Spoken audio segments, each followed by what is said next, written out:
Bonjour à vous tous, bienvenue sur MC Kalinga TV.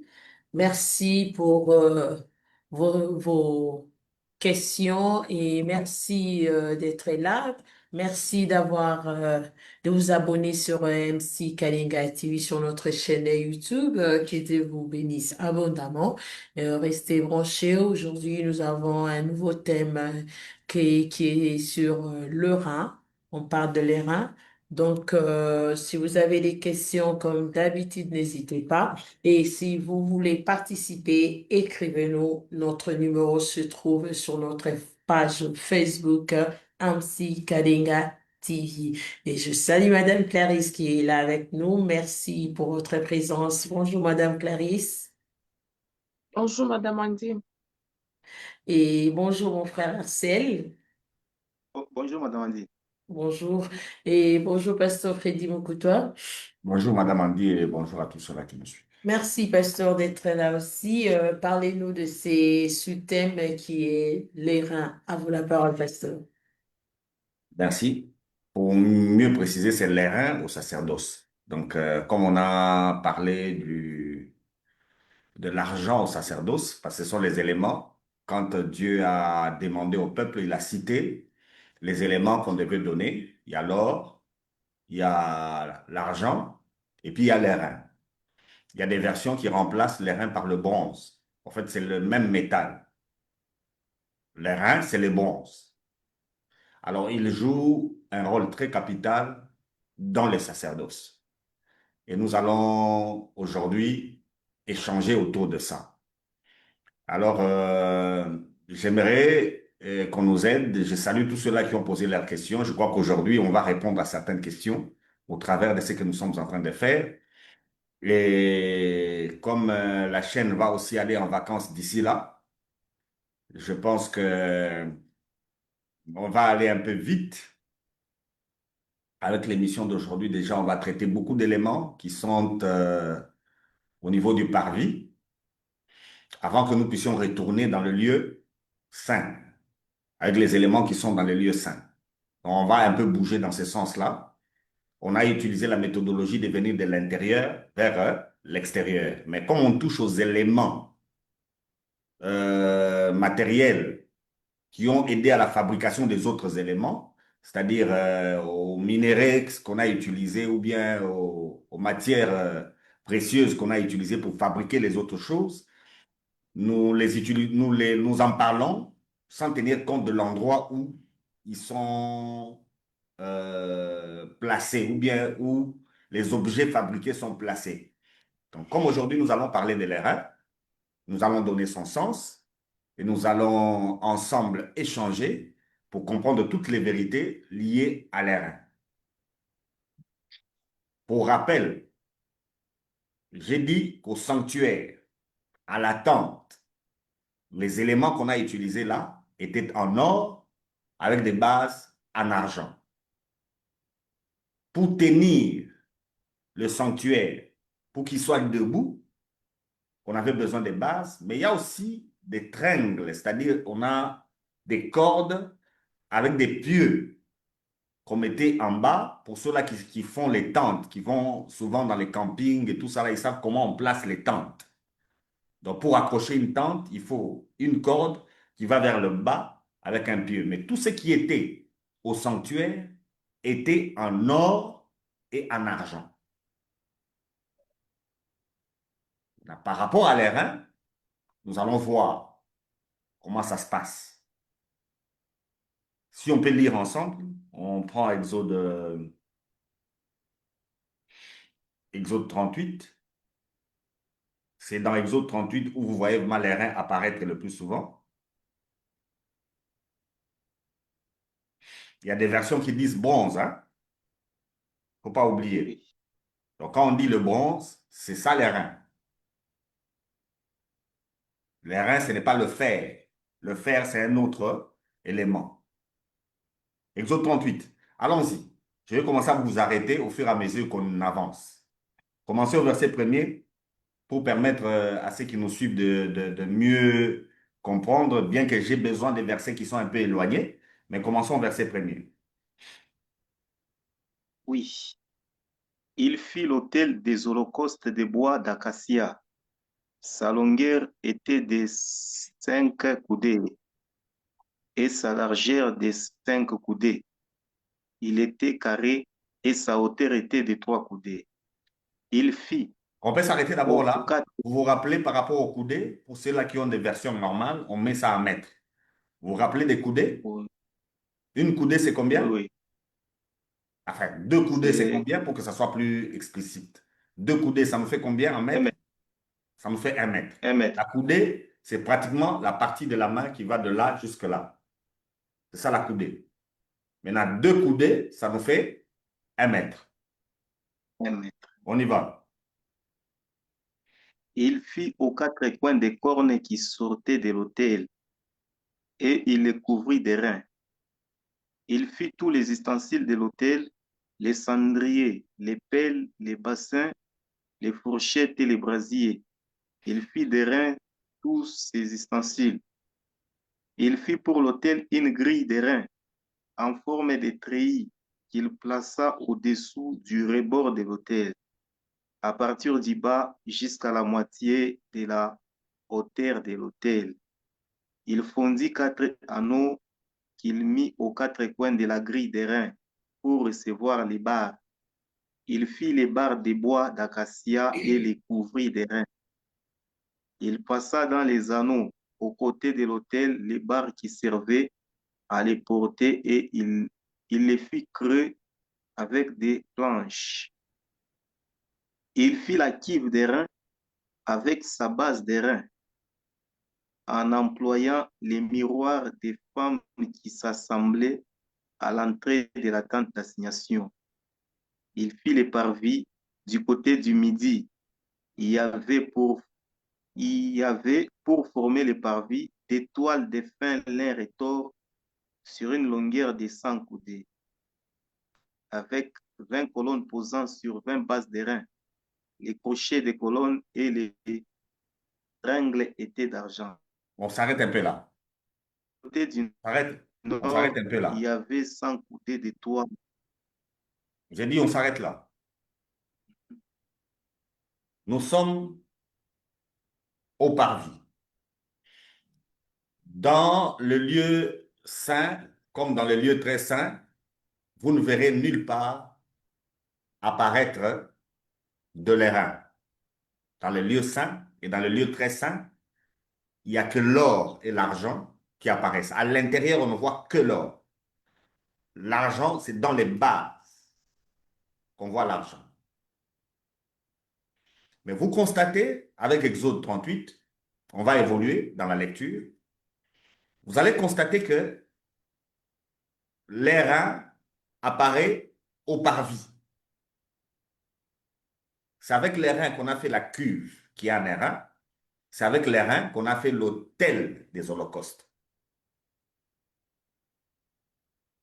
L'autel des holocaustes est en bois d'acacia, mais on a plaqué avec de l'airain. Les planches qui étaient au lieu très saint ou bien au lieu saint sont en bois d'acacia, plaquées d'or. C'est comme ça on dit tu feras d'or. C'est l'autel d'or. L'arche est en bois d'acacia, plaqué d'or. Parce que ça se trouve dans le lieu très saint ou dans le lieu saint. Mais au parvis, il n'y a rien qui est en or. Au parvis apparaissent les éléments en airain et quelques éléments en argent.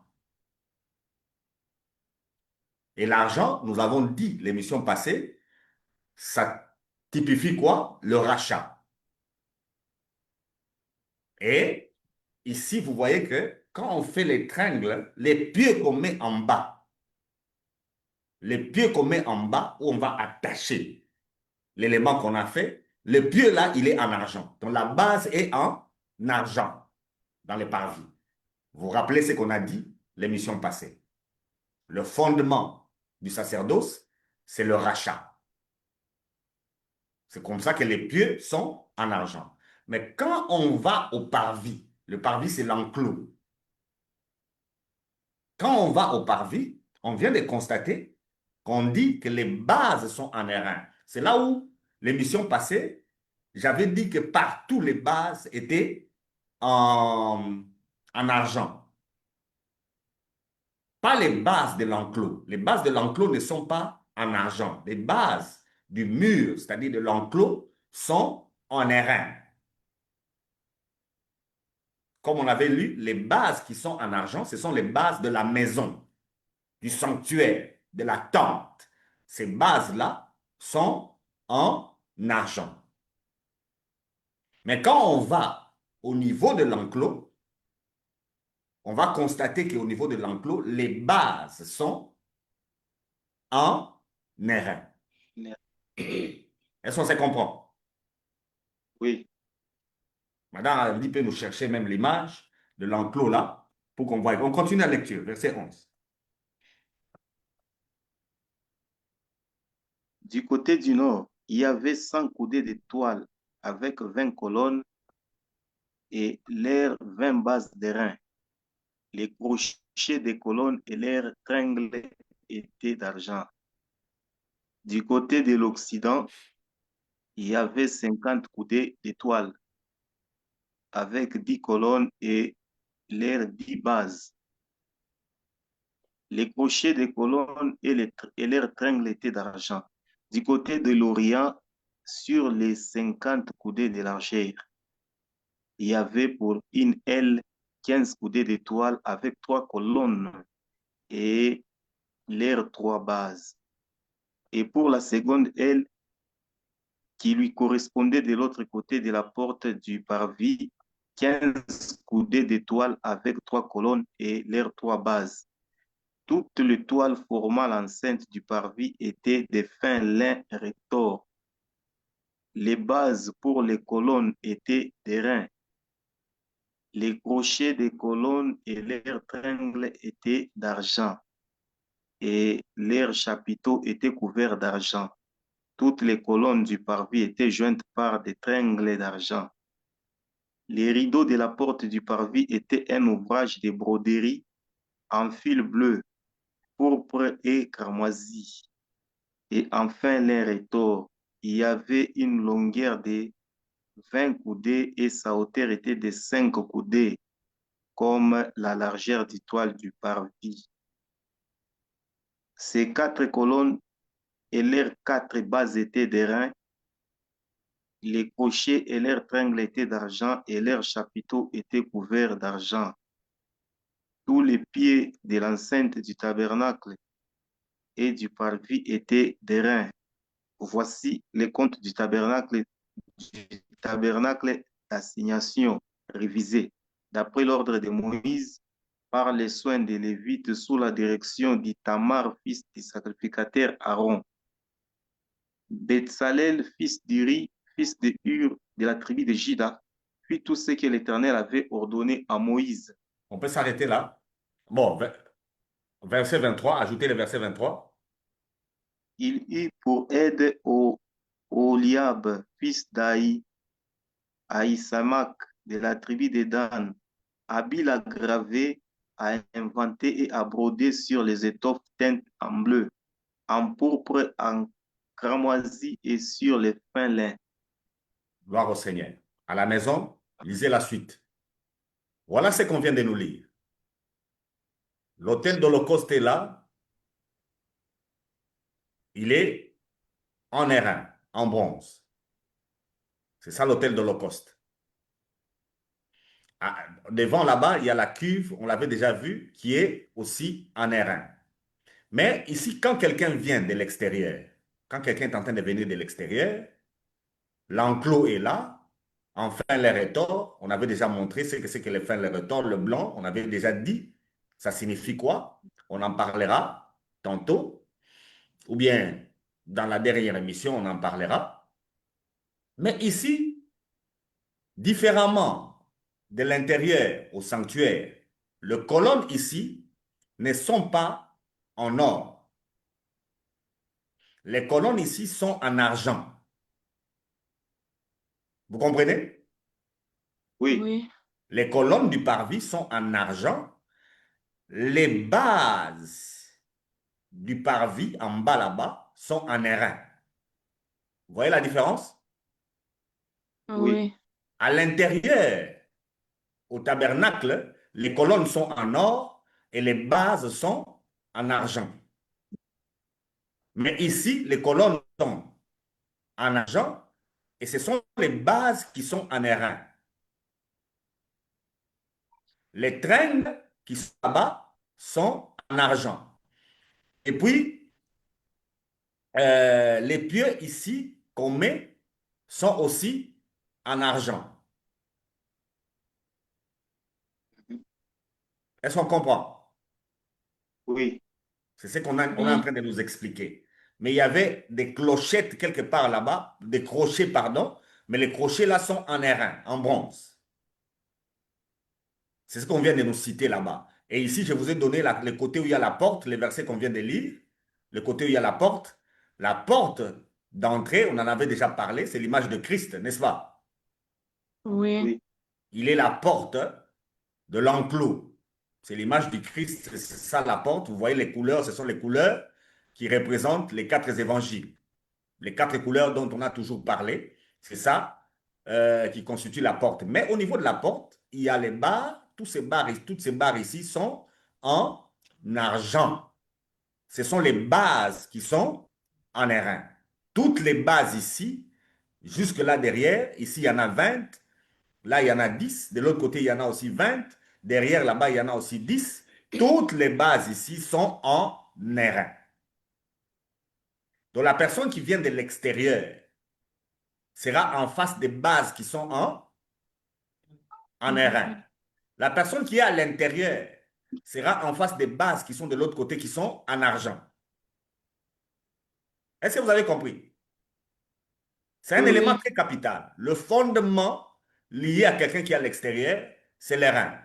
Le fondement de quelqu'un qui est à l'intérieur, c'est l'argent. L'argent. Oui. Le fondement, ce sont les bases. Donc, au tabernacle, on a des bases en argent.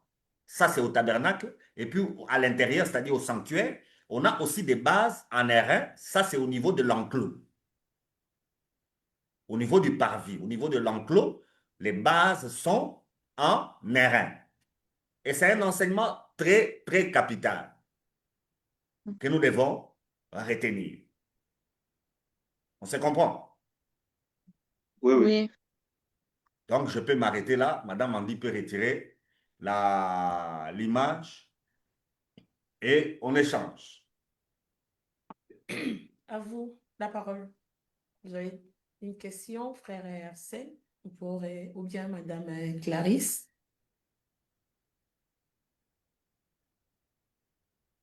Euh, oui, pasteur, j'ai remarqué que d'après les explications que vous venez de donner, combien la base de l'enclos du parvis est en airain, mais à l'extérieur de l'enclos, il y a comme des barrettes.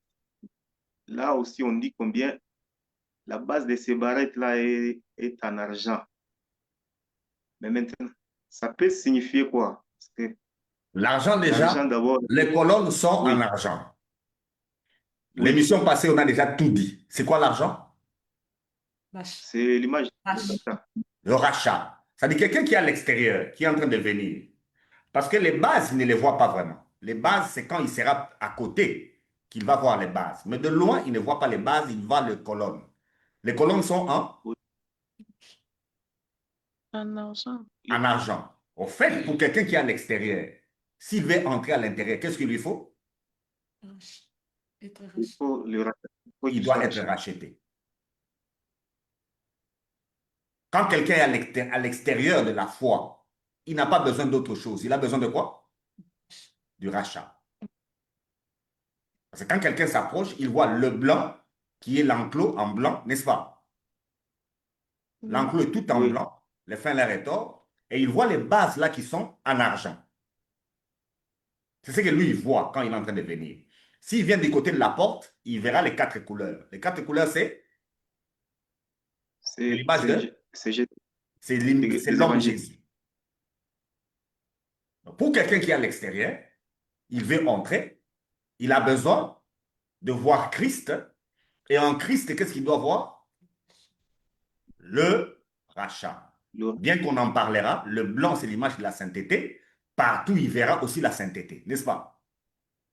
Oui, Oui. Ce sont des éléments clés. Mais tout ça là repose sur des bases. Le fondement à l'extérieur, le fondement est les reins. Pourquoi cette différence? Le fondement à l'extérieur est les reins. Le fondement à l'intérieur est l'argent. Donc pour quelqu'un qui est à l'extérieur, le fondement de tout ce qu'il verra, c'est des reins. C'est comme ça dans la culture. Dieu, quand il demandait les matières, c'était lié aux cultures de cette époque. C'était lié aux cultures de cette époque. Vous comprenez? oui, oui. Oui. Donc, Maintenant, oui, oui. oui, vas-y, pose d'abord la question. Maintenant, savoir la signification, c'est quoi l'image des reins? En soi? Justement, c'est ce que je voulais te dire. Les reins a le sens pour les gens de cette époque-là. Si vous lisez la Bible, je prends le sens biblique. Je ne prends pas le sens Oui, culturel, je prends le sens biblique. À cette époque-là, les reins, le bronze, c'est l'image de la force. C'est l'image de la justice. oui, Vous comprenez? oui, Oui.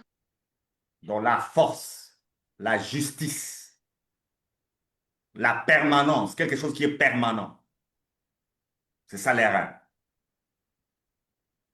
Et un peu plus loin dans la Bible aussi, les reins représentent la puissance militaire.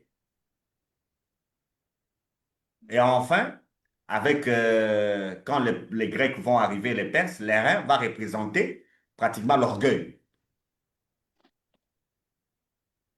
Vous comprenez? Mais au tabernacle, ça ne représente pas oui. l'orgueil. Ça représente plus la justice.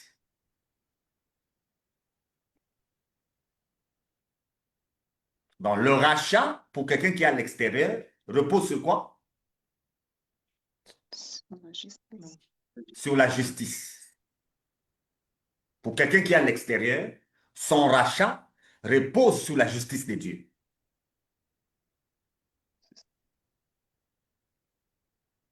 C'est comme ça pour les gens qui sont à l'extérieur de l'Église. Le message dont ils ont besoin, c'est quel message?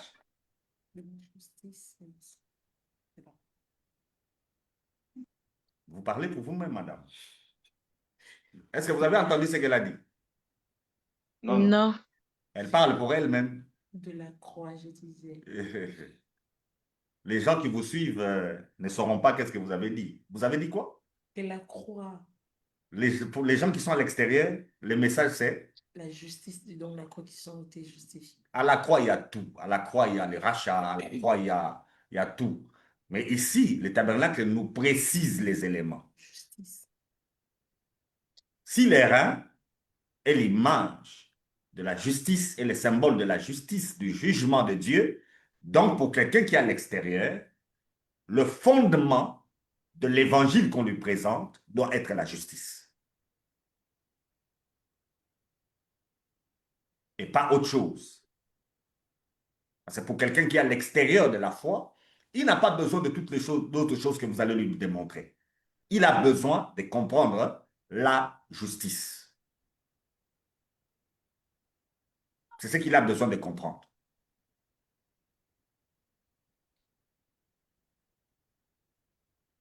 Et c'est à l'intérieur que vous trouvez l'autel des reins pour les holocaustes. C'est l'autel des reins qui est l'image de la croix. Vous voyez? C'est quand quelqu'un traverse la porte qu'il se retrouve face à quoi? La À croix. l'autel des reins. Mais avant de traverser la porte, vous avez vu, il a son animal en main. On ne peut pas s'approcher les mains vides. On s'approche avec quoi? L'offrande. Avec son Son offrande. animal. Il a son animal en main. Donc, quand il est en train de s'approcher, il a déjà son animal. Nous avions déjà parlé de ça par rapport aux animaux. On l'avait déjà dit. Pourquoi la personne choisit un animal?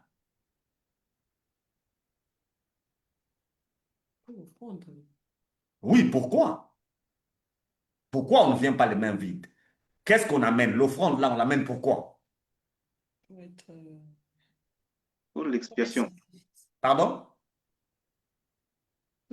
C'est pour l'expiation. C'est pour Ouais. l'expiation du péché. Donc, la personne qui est de l'extérieur se reconnaît comme, Péché. elle se Péché. reconnaît comme pécheresse. Et puis, quand elle vient avec un animal. Pour que l'animal fasse quoi? Fasse le travail d'expiation de sa personne. C'est là qu'on avait bien dit, en échangeant avec vous, que quand on dit le salaire du péché, c'est la mort. La mort de qui? C'est la mort de l'offrande. Parce que la personne qui vient avec son offrande est consciente qu'elle, elle va sortir. L'offrande va faire quoi? Va rester, l'offrande va mourir. Et c'est cette offrande qu'on placera où? À l'autel des reins. Vous comprenez? Oui. Donc c'est cette offrande qu'on mettra à l'autel des reins. Or, les reins montrent la justice, montrent le jugement. Donc celui qui vient doit avoir cette conscience que là où il vient, la justice de Dieu va se manifester. Oui. Maintenant, si on n'enseigne pas bien la justice de Dieu, automatiquement les gens n'entrent pas. Parce que le fondement, c'est la justice. Si ce n'est pas enseigné, les gens n'entrent pas. C'est comme ça que nos églises sont remplies de plusieurs personnes, mais ces personnes n'ont jamais franchi la porte. Mhm. Pour franchir la porte, il faut avoir la base. La base, c'est la justice.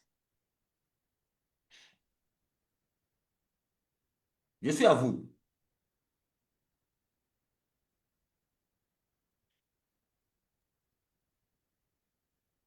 Euh, euh, c'est quoi la bonne interprétation de la justice en soi?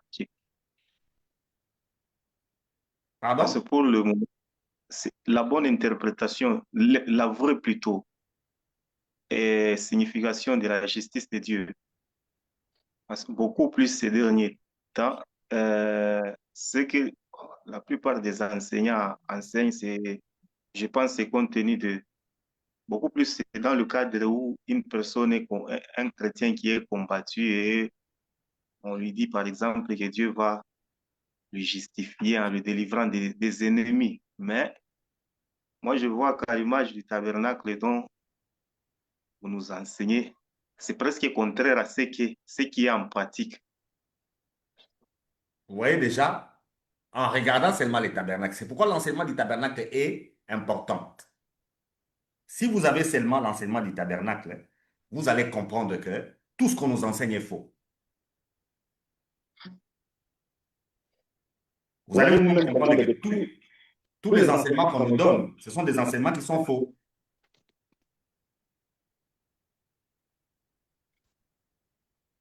La justice de Dieu, il y en a. Oui. Est-ce que c'est vrai? C'est devenu comme un slogan. C'est pourquoi je pose la question, est-ce que c'est vrai? La justice de Dieu existe, oui. Non, non. Ça, c'est la logique qui est la vôtre. Quelqu'un vous a fait du mal, vous dites la justice de Dieu, il y en a. C'est-à-dire, Dieu fera quoi? Il Dieu va jugerait la s'évangéliser personne. Sur lui. Est-ce que c'est ce que la Bible nous enseigne?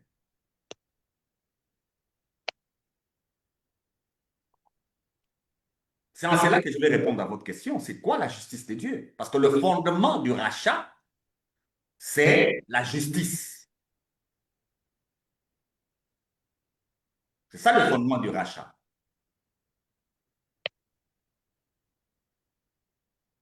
Le rachat a sa fondation sur la justice de Dieu. C'est-à-dire, celui qui est dehors, qui est en train de venir au tabernacle, doit avoir plus conscience de quoi? De la justice de Dieu.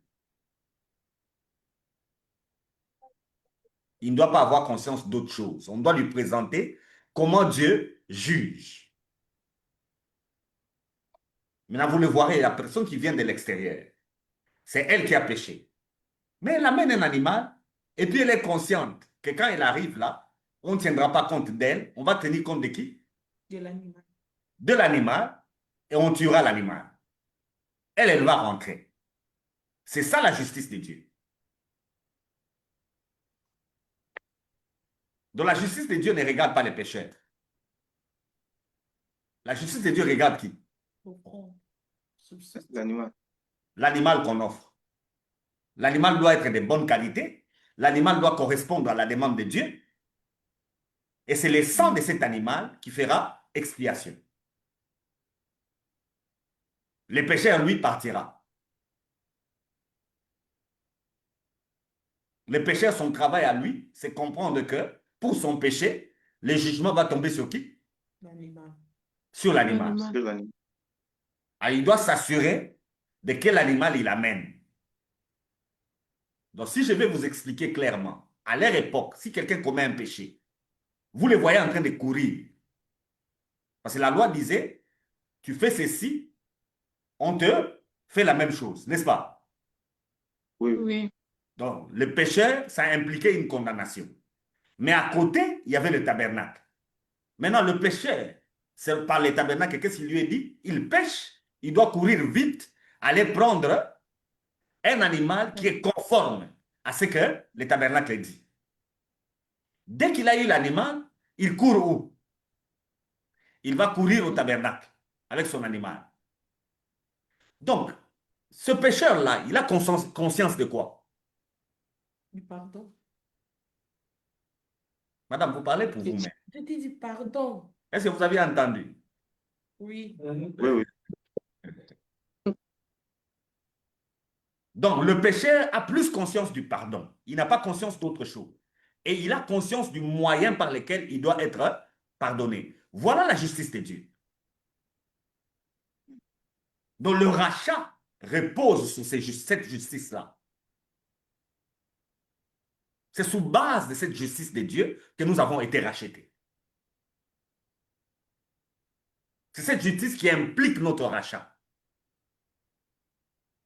Avant la fondation du monde, Dieu s'est dit qu'il va créer des êtres qui sont incapables de répondre à ce que lui il est, et ces êtres vont tomber.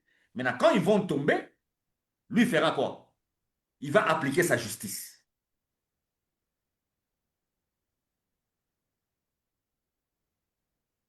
Est-ce qu'on a compris? Mhm. Oui, oui. Mhm. Donc, c'est ça que la personne qui est dehors doit comprendre. C'est quand la personne va entrer, parce que quand vous allez vers un pécheur, vous commencez à lui raconter comment Jésus est mort. Ça peut lui faire peur, non? On a tous pleuré. Il peut commencer à pleurer, comme elle dit. Et il peut croire que les Juifs sont méchants, n'est-ce pas?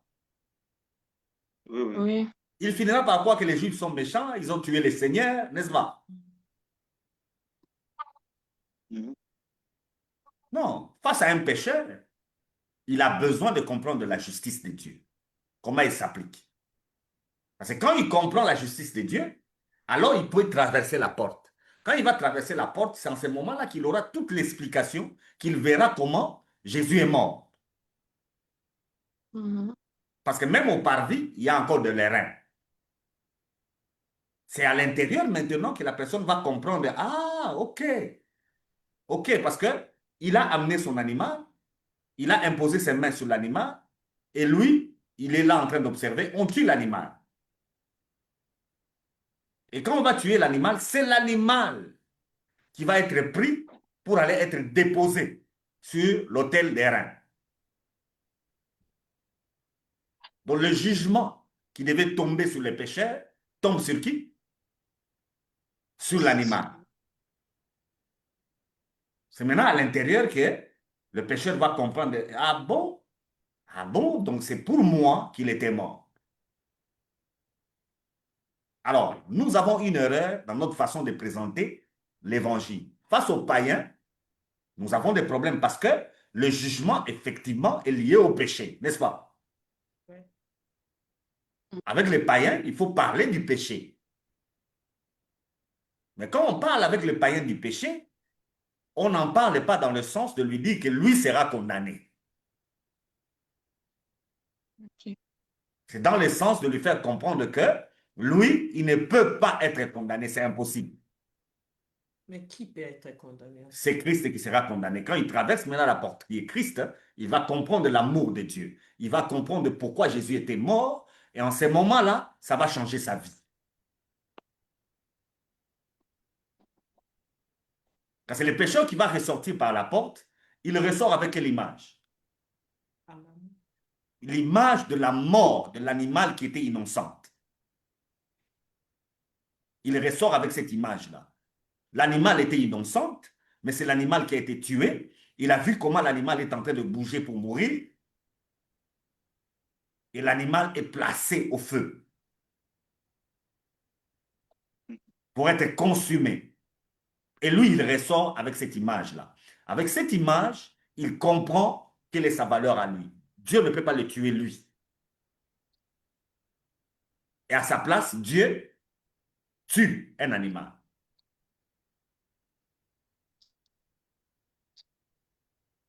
Et c'est l'image avec laquelle il va ressortir. Voilà le sens un peu de la justice de Dieu. Vous voyez, quand on parle de Maintenant, ces choses ici, même les questions vous fouillent. Oui, Madame Clarisse. oui, quand la personne sort avec cette image-là, et l'animal est mort à sa place. Maintenant, quelle est la bonne position que la personne doit prendre? Pour les gens de l'Ancien Ah, Testament, comme ils avaient beaucoup d'animaux, qu'est-ce qu'ils faisaient? À chaque fois qu'il péché, bon. il est retourné encore dans le Ils péché. avaient l'assurance que je peux encore faire ce que je veux. Après, Je serai pardonné, jamais l'animal. quand j'ai des animaux, je prendrai encore un autre et j'amènerai. Vous voyez? Oui, Liberté, alors. C'est pourquoi la loi, l'ancienne alliance, n'a pas de force. Elle n'a pas permis aux gens de quitter le péché. L'ancienne alliance a encouragé même les gens à rester des pécheurs. hum, Et la nouvelle C'est comme ça alliance. qu'ils ont été même des commerçants d'animaux. Ils se sont procurés beaucoup d'animaux, ils sont devenus des commerçants, n'est-ce pas? oui, Parce qu'ils se disaient clairement qu'il suffit que j'ai un animal, mon problème est réglé. Je fais ce que je veux, j'amènerai l'animal et mon problème sera réglé. Donc, quand vous remettez l'ancienne alliance, vous poussez les gens à continuer à pécher. oui, Tous les gens qui demandent pardon à Dieu, vous savez qu'ils savent que Dieu pardonnera. certainement. Oui, oui.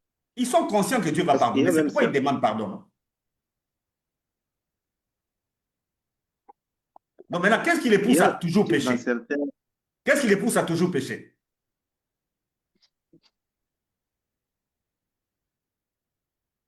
Qu'est-ce qui fait qu'ils continuent à parce qu'ils pécher? savent qu'ils C'est doivent. parce ils savent qu'ils demanderont pardon et Dieu fera quoi? Miséricorde. Dieu fera miséricorde. Il est miséricordieux, il pardonne toujours. Donc cet enseignement de la loi encourage les gens à pécher. Mais de fois, on nous prêche que euh, le péché doit être comme, comme on dit, Une occasion, il- pas une vie. c'est ça. Hein. Si ça Maintenant, si devient une vie, c'est c'est comme si Dieu ne va plus te si c'est une occasion, quand tu es en train de pécher, là, Jésus revient. C'est une occasion. Mais de personnes qui, ça devient comme une vie. Non, je parle de celui-là qui fait l'occasion. C'est l'occasion. Le jour où tu es occasionnellement là, tu es en train de pécher, Jésus revient. Quelle sera la condition? Ah, C'est pourquoi on enseigne qu'il y Hum, a des gens qui resteront. ignorant le oui, fait. Et on enseigne que des gens resteront pour un petit péché, n'est-ce pas? oui, Oui, Ce sont des enseignements faux. La base du rachat, c'est la justice de Dieu. Et la justice de Dieu n'est pas pour condamner les pécheurs. La justice de Dieu, c'est pour délivrer les pécheurs et faire retomber la sanction de son péché sur un innocent. Et au tabernacle, les innocents, c'était des animaux, n'est-ce pas? Mhm. oui, oui. On n'amenait jamais un animal et un homme pour le mettre sur l'autel. Jamais. On n'apportait que des animaux. Et il y avait des animaux pour toutes les catégories de personnes. Pauvre. L'image qu'on avait vue, c'est l'image d'un riche qui amène une vache. Mais on pouvait amener une chèvre, on pouvait amener un mouton, une brebis, on pouvait amener aussi des pigeons. Oui. Ça, c'est pour les pauvres. Les insectes. Non, les insectes, ce n'ont pas du sang. Le problème, vous le savez déjà. Voilà. On ne peut pas amener un insecte parce Mais que Dieu n'a pas l'insecte besoin. n'a pas du sang. Le problème, c'est amener un animal qui a du sang. Et parmi les animaux que Dieu avait choisis, pas les animaux que l'homme choisit. Tous les animaux ont du sang, mais Dieu n'a pas choisi tous les animaux. Oui. Mais il fallait comprendre quel est l'animal que Dieu Pas choisi. a choisi. Le pécheur a la conscience des animaux que Dieu a choisis. Il doit chercher parmi ces bêtes les animaux que Dieu a choisis. Et il doit amener un animal de bonne qualité. Ça, ce n'est pas mon message d'aujourd'hui. Ici, on parle d'abord de l'airain. Donc, vous voyez que l'airain est dehors, l'airain est aussi au parvis. Et au parvis, c'est lié à deux éléments. Nous avons l'autel d'airain et puis nous avons la cuve d'airain. La cuve d'airain, cette fois-ci, elle repose aussi sur une base d'airain. Là, c'est pour le sacrificateur et les souverains sacrificateurs seulement. Parce qu'eux, ils doivent entrer dans le tabernacle proprement dit, dans le sanctuaire. Avant d'entrer, ils doivent se laver à la cuve d'airain. Vous comprenez? Ouais. Oui. Ils doivent se laver et puis se regarder dans la cuve d'airain. Ils doivent observer dans la cuve d'airain et se regarder dans la cuve d'airain. Quand ils sont en train d'observer, à l'époque, il y avait des miroirs, pas comme les nôtres aujourd'hui. Maintenant, les miroirs là étaient placés dans la cuve d'airain où il y avait de l'eau. Maintenant, la personne qui observe, c'est Salomon qui nous dit, quand il est en train d'observer, il va se voir, n'est-ce pas? Il va se voir. C'est l'image que les féticheurs utilisent. Pasteur, je salue la présence de mon frère Daniel Juste. Merci d'être toujours là et merci pour vos questions. Il a dit ceci dans l'Ancienne Alliance, qui sera le sort de celui qui n'a pas encore apporté l'animal pour son péché et subitement est mort. Au fait, le salut repose sur la justice de Dieu. Que ce soit pour les gens de l'Ancienne Alliance, que ce soit pour les gens d'aujourd'hui, le salut n'a pas commencé avec ces gens-là, avec Adam et Ève. Le salut a commencé avant la fondation du monde. Dieu, avant de nous créer, il avait déjà placé sa justice. Vous comprenez? Oui. Avant que Dieu nous crée, il a déjà placé quoi? Sa justice. Sa justice. Quelle est sa justice? Sa justice, c'est que quand les hommes vont être créés et que les hommes vont pécher, lui, il a déjà fait quoi? Pardon. Non. Je Il a comprends. choisi, il faut parler maintenant clairement, parce que quand vous dites pardonner, ceux qui nous suivent ne vont pas comprendre. Dieu a déjà choisi un animal sur qui retombera la faute de celui qui va mal agir. Donc avant de créer l'homme, Dieu savait que l'homme péchera. Oui, mais la question Maintenant, sachant que l'homme péchera, Dieu a placé sa justice. Quelle est sa justice? Ce que l'homme a fait retombera sur qui? sur l'animal. Sur l'animal que Dieu a choisi, qui est Christ. Maintenant, cette personne, à l'ancienne alliance, qui n'a pas déposé, est-ce qu'il est à l'écart de notre justice? Il n'est pas à l'écart. Avant même que Dieu rencontre Moïse, Dieu avait déjà sa justice à lui. Est-ce qu'on se comprend? Oui. Oui. Dieu avait déjà sa justice à lui. Donc, le terme du jugement ne peut se faire que selon la justice et le jugement de Dieu lui-même. L'animal. C'est pourquoi Dieu n'a voulu ni sacrifice, ni holocauste, ce que la loi a demandé de faire, parce que ça ne pouvait pas expier les péchés, et il a formé un corps à son fils qui est Christ. Donc cet homme-là, qui voulait prendre l'animal, qui est mort avant de prendre l'animal, il est sauvé parce qu'il voulait prendre l'animal. Et il n'a pas eu le temps. Il est sauvé en Christ quand il est venu après. Le jugement de Dieu, c'est celui qui se place en Christ. Parce que ce sont des symboles. C'est de l'Ancien Testament, quand ils sont en train d'observer les animaux, ils prennent un animal. Au fait, pour Dieu, C'est Christ qu'ils ont pris. Ok. C'est pourquoi on nous parle de la foi d'Abel. Vous comprenez? Oui. Oui. On nous parle de la foi d'Abel. Sa foi à lui reposait sur Christ. La foi de Moïse reposait sur Christ. La foi d'Abraham reposait sur Christ. Tous ces gens-là, leur foi, c'était sur Christ. Mais ils le voyaient comme dans l'ombre. Ils n'avaient pas la révélation que nous avons aujourd'hui. Mais en pratiquant ce qu'ils pratiquaient, c'est de Christ qu'il s'agissait. Donc Daniel est juste cet homme-là qui n'a pas eu le temps de prendre l'animal. Tu seras avec lui au ciel. Hein? Donc, Chief, même lors de l'enlèvement, ces gens-là qui ont vécu avant Christ et qui ont eu à observer les différentes règles de l'expiation seront aussi ressuscités pour aller à la rencontre. Ouais. Les David et tous ces gens-là, on ressuscite avec eux. Les brigands. Il ne faut pas penser que vous allez ressusciter seulement avec ceux de l'Église. Parce que eux, ils n'avaient pas la perception claire que nous avons. Ils avaient l'ombre. Mais l'ombre là, c'est l'ombre de qui? Christ. De Christ. Juste.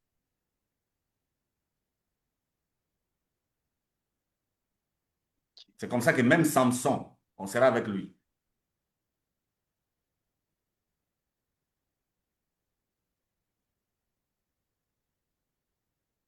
Alors, on sera avec Samson. Comment vous me regardez comme ça? Non, On sera avec lui. avec Caïn. Oui, même avec Caïn, on sera avec lui. Parce que Caïn n'a pas accepté que lui meure pour son péché, n'est-ce pas? Ouais. Oui. Caïn a refusé de mourir pour son péché. Et qu'est-ce que Dieu a fait? Il a mis un son. Il lui a mis un sceau. C'est ça la justice de Dieu. Et c'est ça la cuve des reins. Avant d'entrer, il faut passer par la cuve des reins. Avant d'entrer dans le lieu saint, dans le lieu très saint, il faut passer par la cuve des reins. Et quand on dit que Dieu a fait de nous des sacrificateurs, quelle est la raison? La raison, c'est parce que nous passons par la cuve des reins. Ne peut passer par la cuve des reins que c'est lui-là qui est sacrificateur. Vous comprenez? Oui. Donc, au parvis, il n'y a pas que l'autel des holocaustes et l'image de la croix, il y a aussi la cuve des reins, l'image du Saint-Esprit.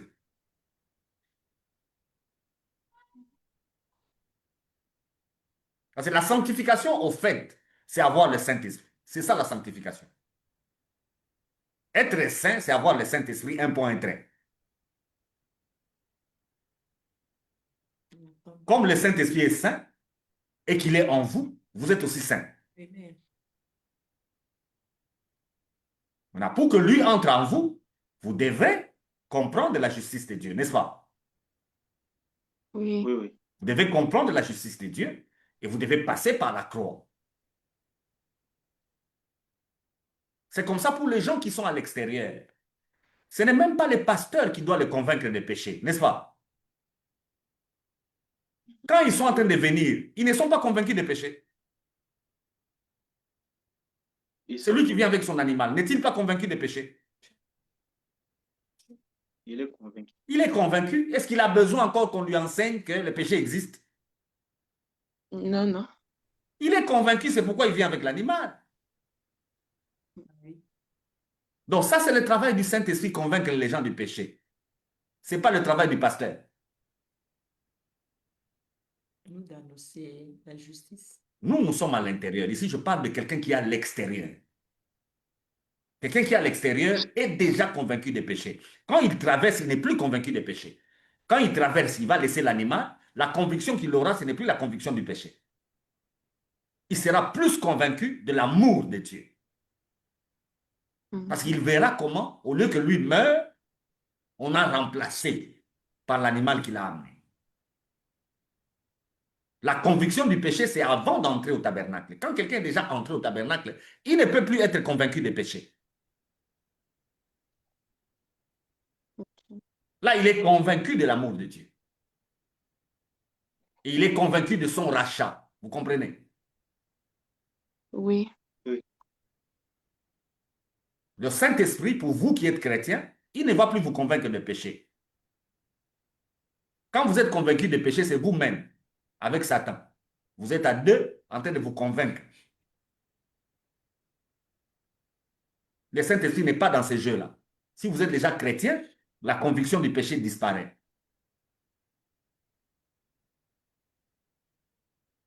Même les gens de l'ancienne alliance, quand ils étaient à l'intérieur, ils n'étaient pas convaincus des péchés. Ils étaient convaincus des péchés à l'extérieur.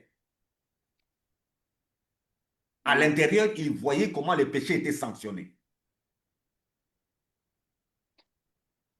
Ils voyaient comment le péché était sanctionné. Et à la cuve de rein, le sacrificateur qui se regarde, il voit combien lui, il est beau. On lui donne la conviction que tel qu'il est là, il va entrer sans problème. Vous voyez? Quand il se regarde à la cuve de rein, il voit qu'il est sans tache. Il se voit là sans tache. Or, il y en avait qui avaient des visages compliqués. Mais avec son visage compliqué, quand il se regarde à la cuve de rein, il constate qu'il est sans tache, n'est-ce pas? Oui. Et puis à leur époque, il n'y avait pas de tondeuse, il n'y avait pas de ciseaux, donc des barbes longues comme ça, mais il se regarde, il dit qu'il est beau. Et il est convaincu qu'il va entrer. Ça, c'est l'image du Saint-Esprit. Quand il entre dans quelqu'un, tout ce qui est tare, tout ce qui est tâche, il enlève. Il donne la conviction qu'on est enfant de Dieu. C'est ça le jugement de Dieu, c'est ça la justice de Dieu. Et dans la justice de Dieu, pendant que je parle là, vous avez vu la partie de l'homme? Vous avez vu ce que l'homme fait pour que le jugement soit prononcé? Non, non. Il n'y en a pas. Il n'y a aucune part pour l'homme dans la justice de Dieu. Il n'y en a pas. L'homme n'a rien à faire. Il croit seulement.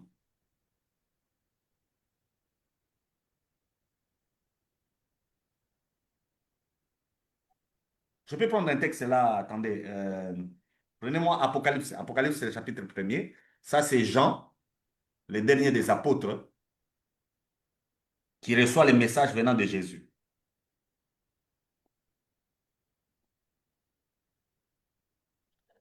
Apocalypse, chapitre 1er, prenez le verset 15.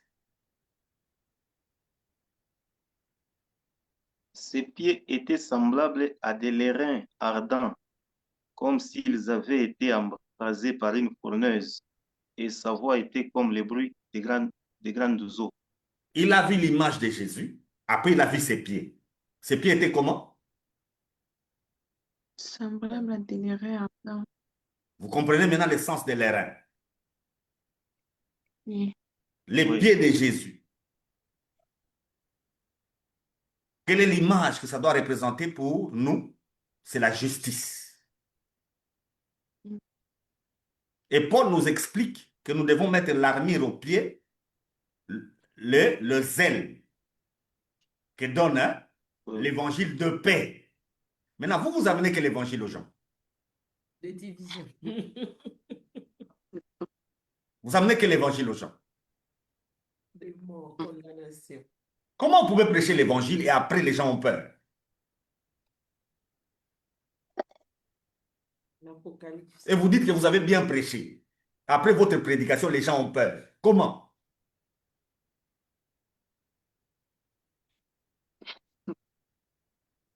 Jean a vu, ici nous sommes dans Apocalypse. Jean, c'est le dernier des apôtres. L'image que Christ se présente avec lui pour parler à Jean et lui présenter l'Apocalypse. Voilà l'image. Voilà ce que Jean voit à ses pieds.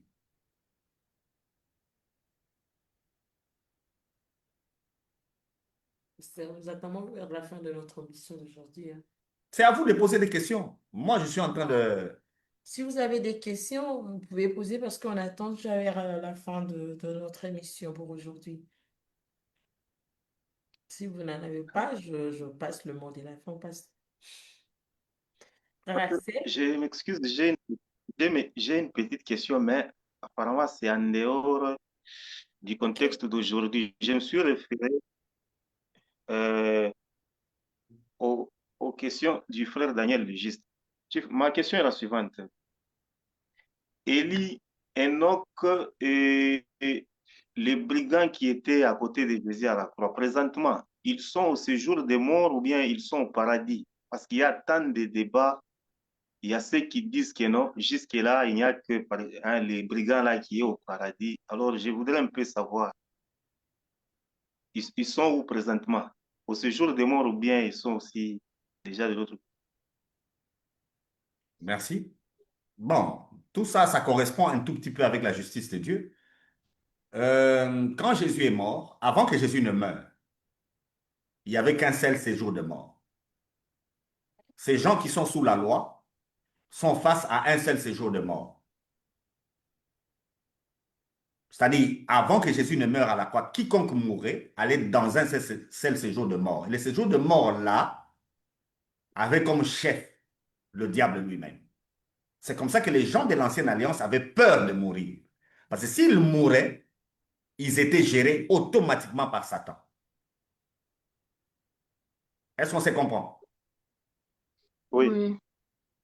Maintenant, après la mort de Jésus et sa résurrection, déjà pendant que lui ressuscité, à sa mort, les sépulcres se sont ouverts, si vous lisez Matthieu, à sa résurrection, les saints sont sortis. Les saints sont sortis, ils sont passés même pas dans les maisons, plus de 500, on les a vus, et puis ils sont repartis. Où est-ce qu'ils sont repartis? C'est ça la parabole que Jésus avait donnée pour les riches Lazare et les riches et les pauvres Lazare. Après leur mort et leur résurrection, les deux sont orientés vers deux séjours de mort. Et le séjour de mort où est parti le pauvre Lazare, Jésus appelle ça le sein d'Abraham, n'est-ce pas? Mhm. oui, oui. Oui. Jésus appelle ça le sein d'Abraham. Et l'autre séjour de mort, Jésus appelle ça l'enfer. Est-ce qu'on a compris? Or, la Oui. Oui, oui. Bible atteste qu'aujourd'hui, l'enfer n'est pas encore ouvert. Il n'y a personne en enfer. Et le paradis non plus n'est pas encore ouvert parce qu'il n'y a personne au paradis. Paul l'a dit. Nous n'allons pas précéder ceux qui dorment. Nous irons au même moment. Donc personne n'a précédé. Nous irons au même moment. Est-ce qu'on se comprend? Oui, oui. Oui. Donc, Enoch, Élie, le voleur de la croix, sont dans les séjours de mort des bons, que Jésus a appelés les saints d'Abraham. Et pardon, dans la parabole, il a appelé les saints d'Abraham, mais avec le voleur, il a appelé ça Paradis. le paradis. Pareil. C'est les séjours de mort pour les gens qui sont justes. Là-bas, on se repose. C'est pourquoi, dans les cimetières, il faut que nous fassions des cimetières pour expliquer aux gens, même par la mort. On ne peut pas écrire RIP sur toutes les croix. Le repos ne concerne que ceux-là qui croient. Ceux-là qui ne croient pas, quand ils meurent, ils vont au tourment. Tout. Il faut écrire autre chose.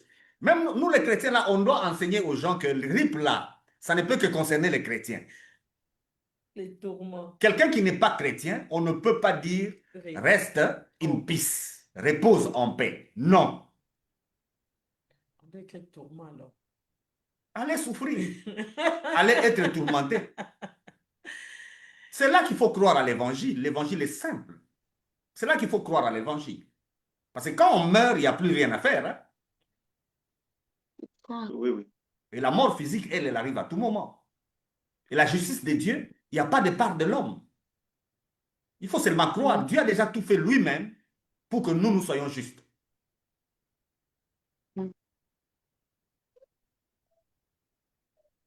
OK? Lisez-moi un dernier texte, comme ça on peut s'arrêter là. Nombre 21, 4 à 9. J'ai vu le pasteur Patrick, mais il a disparu, je ne sais pas il est où. Nombre 21, 4 à 9. Ils partirent de la montagne de Hor par le chemin de la mer Rouge pour contourner le pays d'Édom.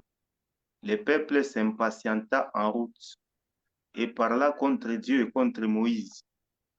Pourquoi nous avez-vous fait monter hors d'Égypte pour que nous mourions dans le désert? Car il n'y a point de pain et il n'y a point d'eau. et notre âme est dégoûtée de cette misérable nourriture. Alors l'Éternel envoya contre le peuple des serpents brûlants.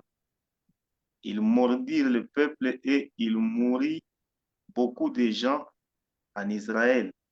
Le peuple vint à Moïse et dit, nous avons péché car nous avons parlé contre l'Éternel et contre toi. Prie l'Éternel afin qu'il éloigne de nous ces serpents. Moïse pria pour le peuple. L'Éternel dit à Moïse, fais-toi un serpent brûlant et place-le sur une perche. Quiconque aura été mordu et le regardera conservera la vie. Moïse fit un On serpent s'arrête là. d'airain. On s'arrête là, j'ai jusqu'à 9. Oui, L'airain apparaît au désert aussi. Le oui, peuple a un tabernacle, oui ou non?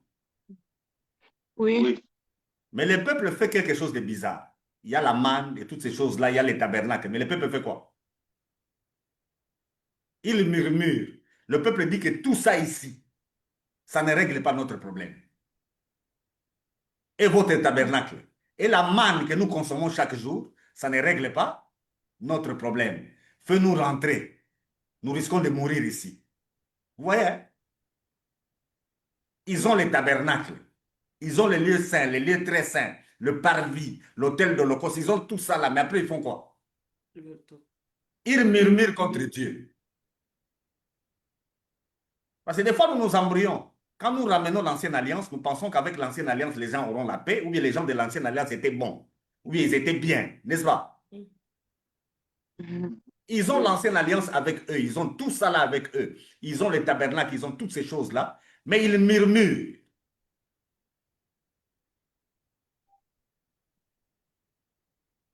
Ils murmurent contre Dieu.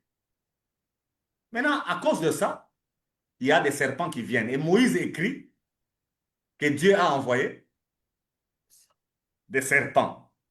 Donc pour Moïse, Dieu, dans sa justice à lui, si tu commets les bêtises, il fait quoi? Il frappe. Hein? Il t'envoie des serpents pour te tuer. Est-ce que c'est la justice qu'on vient de voir? Mais non. Non, Est-ce que c'est la justice que nous, on vient de voir? non. Le serpent là. Les serpents ont commencé à brûler les gens, ils ont commencé à mordre les gens. Et le peuple maintenant s'est dit, ah, nous mourrons. Ils ont allé chez Moïse, bon, nous avons mal fait. Demande pardon pour nous. Même le peuple n'a pas demandé pardon à Dieu. Ils sont allés chez qui? Oui. Chez les représentants de Dieu pour que lui demande pardon. Maintenant, quand vous demandez pardon là, est-ce que vous êtes normal? Maintenant, Moïse est allé vers Dieu. Qu'est-ce que Dieu a donné comme solution? Et Quelle est faire la un solution de serpent. Dieu? Faire un Serpent serpent d'airain. d'airain. Est-ce que vous savez que Jésus a utilisé ça pour parler de la croix? Oui, oui. Ce qui s'est passé ici, c'est l'ombre de la croix. Quand le peuple était au désert, Jésus n'a pas utilisé les tabernacles. Il n'a pas utilisé l'autel d'Holocauste comme image de la croix. Jésus a utilisé quoi? Le serpent d'airain. Il a dit, comme Moïse a élevé le serpent dans le désert, le Fils de l'homme sera aussi élevé. L'airain, nous savons déjà que c'est la justice. Justice. Qu'est-ce qui mordait les gens? Des serpents. Serpent. Qu'est-ce qui a guéri les gens? Serpent. Le serpent. Le serpent également. Et les serpents également. Donc quand vous vous rêvez du serpent, pourquoi vous voyez seulement les diables?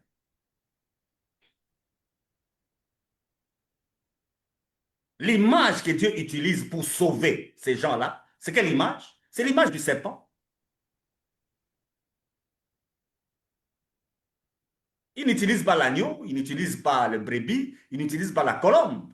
Il utilise l'image du serpent. Or, Dieu a choisi les animaux qu'on doit mêler au tabernacle. Il n'a pas choisi les serpents. Mais les serpents qui mordaient, c'est la même image. Au lieu de regarder le serpent qui est en train de mourir, de mordre, il faut regarder le serpent qui est déjà mort.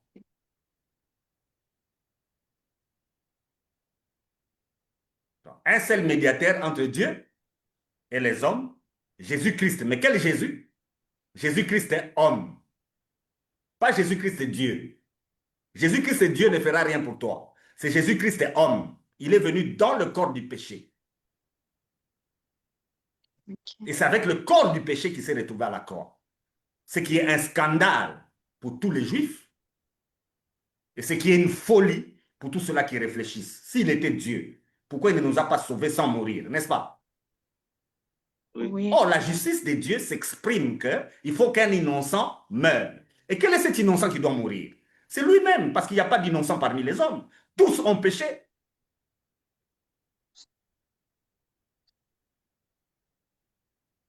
Tous ont péché. Moïse n'est pas la solution au péché. C'est les serpents d'airain qui étaient la solution, n'est-ce pas? Oui. Oui.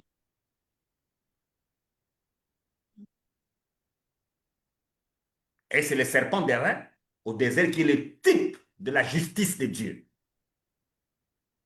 Au désert, ce n'est pas le tabernacle qui est le type de la justice de Dieu, c'est le serpent d'airain. Parce que le tabernacle n'a pas su donner solution à ce problème-là, n'est-ce pas? Mhm. Moïse est allé au tabernacle, il n'a pas su. Donc on a dû prendre un bois et puis mettre un serpent au bois et lever le serpent. Quiconque regarde. Est-ce qu'on a dit que quiconque fouille les serpents et puis regarde? C'est ce qu'on a dit? Non, non. Non, non. Non, quiconque regarde, c'est-à-dire les serpents continuent à mordre, mais toi continues à regarder. N'est-ce pas? Oui. On ne tue pas les serpents, on laisse les serpents continuer à mordre. Mais nous, on regarde les serpents que Moïse a élevés. Quiconque faisait ça ne mourrait plus. Et vous savez comment les serpents là ont disparu? Non, non. Ils étaient en train de mordre Non. et les gens regardaient les serpents derrière. Donc ils étaient devenus inefficaces et puis ils sont partis.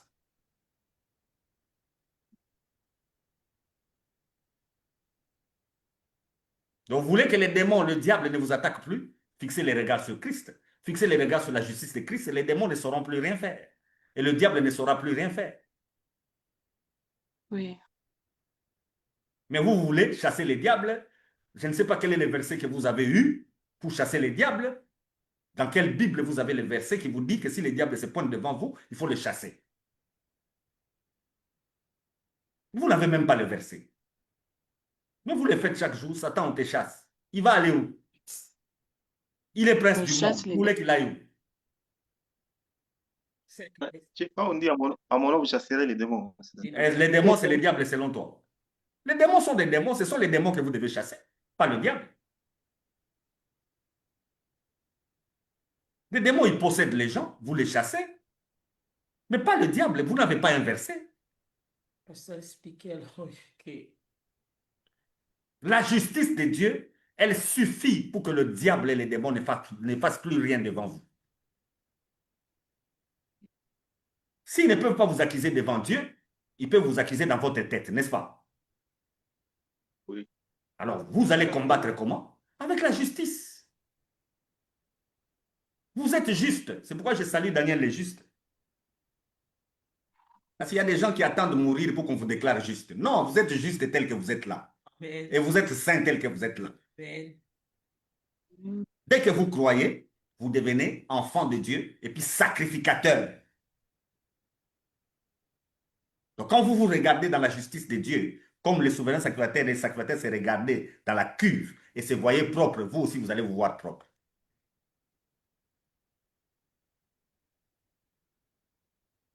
Vous avez des questions? Bien, Sœur Clarisse? Ah, juste une question, une précision en fait. C'est dans Genèse là où Christ dit Dieu plutôt dit qu'il mettra l'unité entre la femme et les serpents.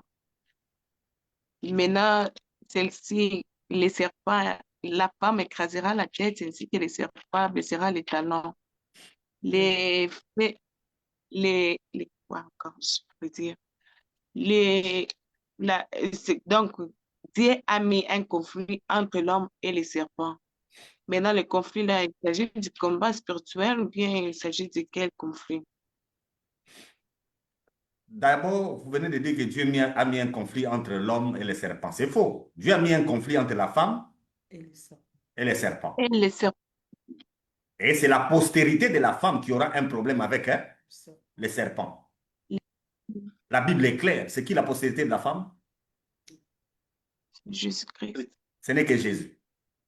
Abraham n'est pas la postérité de la femme. David n'est pas la postérité de la femme. Salomon n'est pas la postérité de la femme. Ésaïe n'est pas la postérité de la femme. Vous n'êtes pas la postérité de la femme. C'est Jésus, la postérité de la femme. C'est le seul homme qui est né seulement de la femme, n'est-ce pas? Oui. Tous les autres hommes sont nés des hommes et de la femme. Donc l'inimitié, c'est entre la femme et sa postérité. Et la postérité de la femme, c'est Christ. Maintenant, c'est clair dans le verset, il t'écrasera la tête. Dieu ne parle même pas aux hommes, il parle à qui? Il parle à Satan, au travers les Satan, oui. serpents. Il lui dit, cette postérité t'écrasera la tête, et toi tu feras quoi? Tu lui blesseras les talons. Tu lui presseras les talons. Dites-moi si une tête écrasée peut blesser. Un serpent avec une tête écrasée, peut-elle blesser? Oh non. Grimacer. Non. Même grimacer, ça ne peut pas parce que la tête est déjà écrasée. C'est pourquoi à la croix, Jésus n'a pas été tué. Il a accompli sa mission et quand il a fini, il a observé, quand il dit tout est accompli, c'est le cri à cette époque-là que faisaient les artistes. Quand un artiste termine son œuvre, il va regarder son œuvre. Quand il regarde qu'il a fini l'œuvre, il va crier Tetelestai. C'est-à-dire tout est accompli. Je ne veux plus rien ajouter. Ce que j'ai fait, c'est ce que je vais aller présenter aux gens. Quand Jésus a regardé son œuvre, il a vu ça, j'ai déjà terminé. Comme j'ai terminé, il a pris lui-même son esprit, il a remis à son Père. C'est comme ça que quelqu'un m'a posé une question, l'émission passée. J'avais dit que, c'est Daniel le Juste, je crois, qui m'a dit, ou bien je ne sais plus qui m'a posé cette question. Il a dit que, j'ai dit que si j'arrive à la fin, les démons, pardon, les sorciers peuvent me manger et puis c'est fini, je partirai. J'ai dit oui. Le corps ici, pour qu'il meure, il doit être en contact avec les démons, avec Satan, pour qu'on l'arrête. Donc la mort physique passera toujours par leur œuvre à eux. Mais quand ils vont faire leur œuvre, est-ce que moi je mourrai parce qu'ils ont fait ça? Non. Non. Moi je partirai parce que j'ai fini. C'est moi-même qui vais accepter de donner. C'est pourquoi pour mourir, c'est moi d'abord qui dois accepter.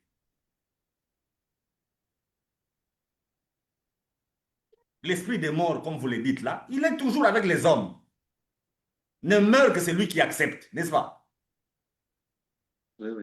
Ne meurt que celui qui accepte. L'esprit des morts, lui, sera toujours là, mais on lui donnera accès quand on a fini. Quand Jésus a terminé son travail, il a remis son esprit. C'est ça, écraser la tête du serpent. Maintenant, dans l'image, quand on dit qu'on mordra les talons, c'est parce qu'il est mort, n'est-ce pas? Oui. C'est parce qu'il est mort physiquement. Et il est resté dans le tombeau 3 jours. Merci beaucoup, Pasteur Freddy Moukoutoua. Merci à vous tous, Madame Clarisse et frère Arcel. Et merci à toute personne qui nous a suivis aujourd'hui, sans oublier le frère Daniel le Juste. Et Pasteur Freddy, votre mot de la fin pour aujourd'hui. On a insisté sur la justice. Malheureusement, le monde entier, dans les églises, présente une fausse justice. La justice de Dieu, l'homme ne fait rien. C'est avant même la fondation du monde que Dieu a voulu nous justifier. Même les anges sont étonnés pour ça. Parce que les anges ont vu Lucifer et ceux qui sont devenus les démons pécher. Ils ont vu le comportement de Dieu. Et ils ont vu que Dieu a même créé l'enfer pour eux. Mais ils ont vu encore les hommes pécher. Qu'est-ce que Dieu a fait? Dieu ne fait rien. Et jusqu'aujourd'hui, ça dérange les anges. Même dans vos pensées là, parce que les anges peuvent voir, entendre. Parce qu'il y a des gens qui disent, il ne faut pas parler, le diable va entendre. Le diable, c'est un esprit. Même si vous pensez, il entendra. Les démons, même si vous pensez, c'est pourquoi les gens peuvent pécher même en pensant. Maintenant, avec tout ça là, toutes vos pensées, parce que dans les actes, peut-être vous êtes très bons, nous vous acclamons, mais dans vos pensées. Maintenant, mais avec les pensées que vous avez, les démons constatent que Dieu ne s'intéresse même pas à vous. Ça étonne. En fait, tout ça repose sur la justice de Dieu. La justice de Dieu, il fallait qu'un innocent fasse quoi? Meure. Et pendant que je parle, l'innocent est déjà mort. Bien plus, il est aussi ressuscité. Et pourquoi il est ressuscité? C'est pour aller témoigner que ce jugement-là était tombé sur lui. Et pendant que nous parlons, il témoigne que le jugement pour ton péché était tombé sur lui. Je paraphrase le docteur Ondoa, que je salue tout en passant. Il dit ceci, si quelqu'un est mort pour ton péché, comment tu peux encore mourir pour les mêmes péchés? S'il y a vraiment quelqu'un qui est mort pour tes péchés, parce que tout le monde dit que Christ est mort pour nos péchés, comment vous dites encore aux gens que quelqu'un mourra encore pour les mêmes péchés? C'est un mensonge. Et c'est diabolique. Personne n'ira en enfer parce qu'il a péché. L'enfer, c'est pour les incrédules. Celui qui ne croira pas sera condamné. Et nous, nous sommes différents des gens de l'ancienne alliance. Comme on ne demande plus pardon, donc on a des difficultés pour pécher. Parce que si tu pêches, tu ne sauras pas demander pardon. Il n'y a pas un endroit pour demander pardon. Tu risques de vivre avec, n'est-ce pas? C'est pourquoi nous, on ne pêche plus. Parce que si tu pêches, tu vas demander pardon. Tu dois aller demander pardon à celui contre qui tu as péché. Là, ça devient compliqué, n'est-ce pas? Oui. Parce qu'il faut aller demander pardon à ton frère. C'est ce que la Bible maintenant te demande aujourd'hui. Donc, même si ton frère est absent, tu vas éviter de prendre son histoire parce que la Bible va te demander d'aller le voir. N'est-ce pas? Oui, oui. Et même si ton mari n'est pas là, même si ta femme n'est pas là, tu vas refuser de lui tromper. Parce que la Bible te demandera d'aller faire quoi? D'aller Demander lui pardon. demander pardon, n'est-ce pas? Oui. Ah, vous voyez. Que Dieu vous bénisse. Merci, Castor. Merci à vous tous. On se voit à la prochaine, le vendredi, même heure, 10 heures de Paris, 11 heures de Louchi. Que Dieu vous bénisse. On est ensemble, la famille. À la prochaine. Bye bye. Bye. Bye.